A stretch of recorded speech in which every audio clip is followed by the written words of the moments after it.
Ferrari. What happened? Well, it was Ferrari had a tough time recently. So they recently, the Ferrari's a publicly traded company, so they had to announce their plans for the upcoming models. And one of the things they're announcing is their focus on electric. They're going to be introducing an electric supercar at some point, and the market wasn't pleased about this. Okay, no, we got to be correct about this. The market was not pleased because as part of that same 10-year plan, they decreased their forecasted numbers. So is that related to their product mix?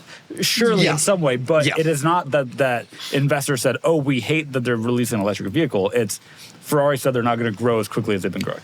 Yeah, but I think the two things are probably linked. They're linked. There's a lot of other market forces happening that means that Ferrari is being relatively conservative in investments. But they had their worst day since 2016.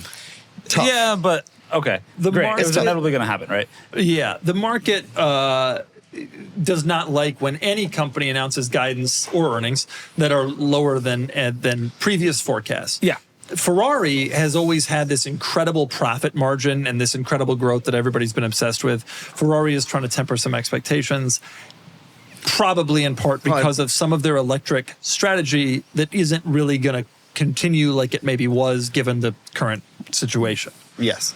So I don't really know exactly what it's hard because Ferrari is a really difficult company to manage because it's so they have this reputation for making the fastest, most involving experiential cars. And so it's hard to then direct that product strategy into the future if it's going to be it's just a difficult brand to manage. It's a difficult brand to manage, certainly. What they who have are said, they at the end of the day? They're a company that makes a lot of money. That's primarily right now. Listen but to that's this. not 40% of Ferrari sales they had forecasted 3 years ago that 40% of their sales would be electric. And now they're saying only 20% of their sales. By 2030, only 20% will be electric. Which is pretty far in the future. Like they've I mean, 4 years, but yeah. Yeah, but a lot of brands said that are only going to be electric. Ferrari has cut the amount by half of the numbers of vehicles that are going to be fully electric. Yeah, they continue to say they're going to release 20 new cars over the next several years, which is but that includes whenever automakers say that it's versions. No, I mean it's versions of exist. You know, the 12 cylinder is going to spawn 9 different cars. If you go on their website, there's going to be a 12 cylinder XX and a 12 cylinder convertible and a 12 cylinder GTB. That already exists. You get my point. But yes, that's true. I'm hoping that if they've at least looked at Porsche, one of those cars will be something with a manual transmission. Oh, it won't. Kind of series. I'm hoping, though. Well, I mean, I'm nice. hopeful. But yeah, you say this, but the SP3 is an NAV12. No hybrid assist. That's kind of a backward step in a lot of ways. So I don't know. The electric Ferrari is supposedly going to be called the Ferrari Elettrica. Yep. Yes. You're aware of this? Yeah. They haven't been doing their best naming for the last 15, 20 years. The Italians think, and correctly, that most words in their language sound amazing.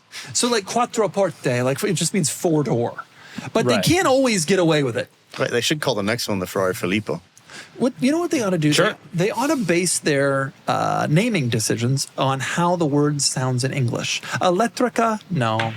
12 cilindri. 12 cilindri, no. Was that good? Not Not good. bad. What about the Ferrari LaFerrari? Did you enjoy that years ago? I always liked that in the Enzo Ferrari. Yes, that's The Ferrari right. Enzo The Ferrari. Enzo Ferrari. Not the Ferrari Enzo. Do you think that the Ferrari at Enzo the Ferrari. factory they still call it the Enzo Ferrari? You know what I mean? I'm sure they're pedantic about it like I am. Anyway, Ferrari, we'll see. It's interesting. This is yet again, another example of an automaker that is cutting guidance, cutting forecasts on electric vehicles. Although 20% of their sales will be electric by 2030 is still a pretty ambitious target, given that they don't have a single electric model I right have now. a suspicion this isn't the only cut they're going to make. They apparently in the guidance where they issued this, they said that they made the change to the EV target due to a client-centric approach to their product portfolio. In other words, people don't want this crap. We'll see if they still want it when it's 20%. Maybe it's going to be 10% or 3%. 40% hybrid is also kind of interesting. Well, but already there's a lot of hybrid. right. I'm actually surprised it's only 40% hybrid because it seems to me that almost all the new Ferraris that launch are hybrids. The 12 cylinder isn't, but the 296 is. It's a poor But Pro Stongway is not. It's an V12. But it's coming. It is widely assumed that a hybrid V8. But the Amalfi isn't. Don't forget, like the 296 and the SF90 really were the first two. I know, but we're talking about within the next 5 years. And my presumption is that the Amalfi and the Roma will be redesigned with an electric component. That's what we're hit on. It's like these next models are just going to be engine changes. They're just going to change them to smaller hybrids. Maybe that's what it is. That's the kind of thing that automakers, when they say stuff like that, 30 new models, it's like the Defender 110 Trek Edition. Oh, there's one new model. One interesting question here is, for the last decade, Ferrari has been able to sell every car they build.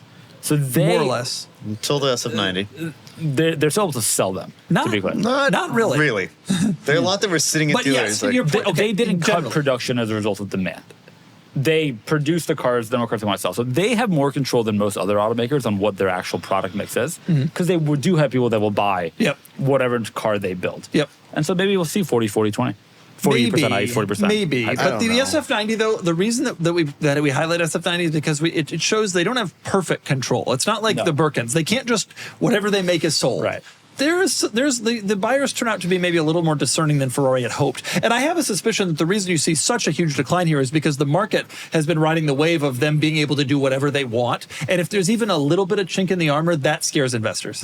Because there's just been this certainty since Ferrari became a public company 10 years ago that they could just kind of print money. Race, baby. What's our next news story? Are you ready for your next cool car? Sell your enthusiast car on Cars and Bids.